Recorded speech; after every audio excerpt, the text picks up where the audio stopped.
Hey everybody, it's Mike here. Thanks for checking out my channel. Today we're going to review and provide my first impressions on one of the biggest games this year, and that's Baldur's Gate 3. Now the combat in Baldur's Gate 3 is based off the tabletop game Dungeons and Dragons. Now anyone who's familiar with the Dungeons and Dragons tabletop style knows that this type of game provides a lot of freedom in terms of how you want to play it. This is very deep. This game is really unique and different from a lot of games you see in the market today. The amount of freedom you have with the environments, you can literally click anything on this world and interact with everything. You know, instead of attacking, you can go ahead and talk to people instead, and depending on how that plays out, that might play in your favor or not. But that just goes to show like how much freedom there is involved in this type of game.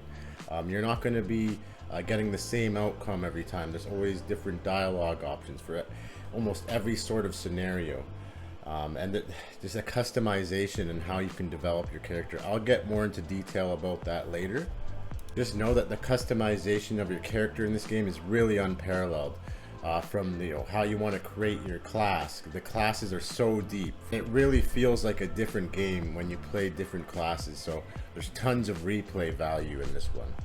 You know, this game's a perfect example when a developer puts their time and effort into a game and they get the best possible end result rather than just trying to rush out microtransactions or trying to make a quick buck.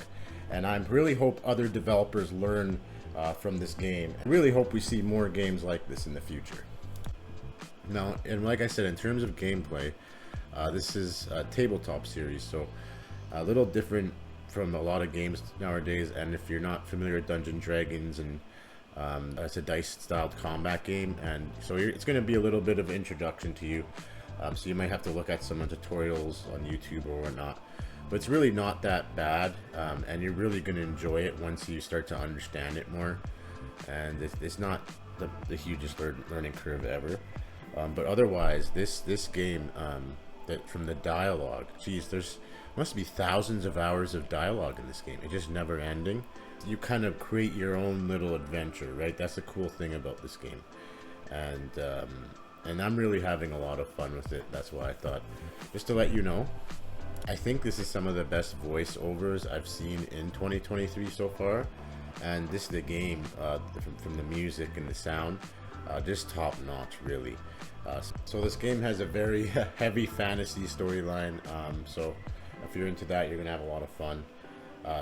The thing about this game is you have your main storyline like any other RPG, but you're gonna find yourself lost in the world and the side quests, and you'll just be not really focus on the main quest line at all, because you just get into it with, you get to know the different characters.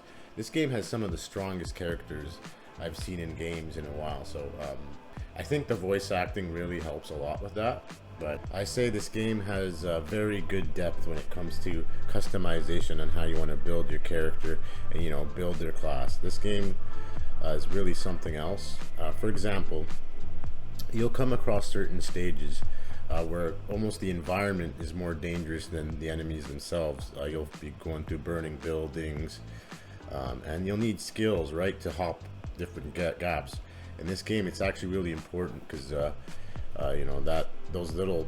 having those abilities can really save you from a really hard fight, or you can skip some certain content. So very useful.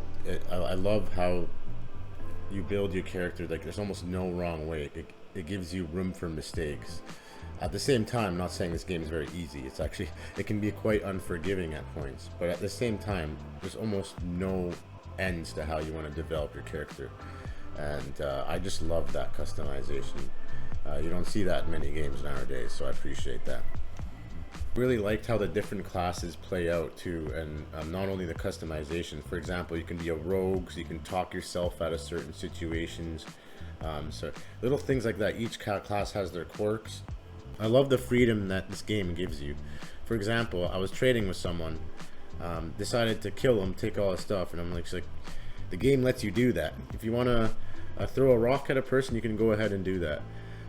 But for example, say if you're a paladin, and the paladin code, it's not, you set out not to go killing people, you want to protect people. But if you go killing people, you'll actually get punished and lose your paladin powers. So It's very deep, and you just really have to embrace the character you create.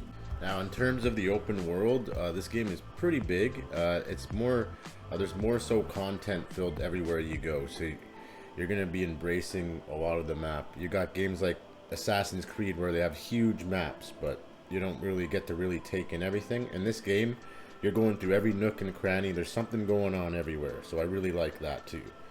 And just the overall gameplay loop in this game is just very immersive. You're going to be playing for hours. You're going to be like, okay, 20 more minutes, and then it turns to 30 more minutes, then it turns to an hour.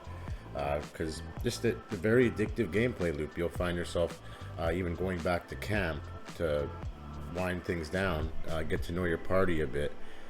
You can even have love affairs with your party members. So it's just so deep. There's so many things you can do in this world. And you literally can interact with anything. And you don't see many games, like I said, you don't see any games that take the depth this far. But this game truly does.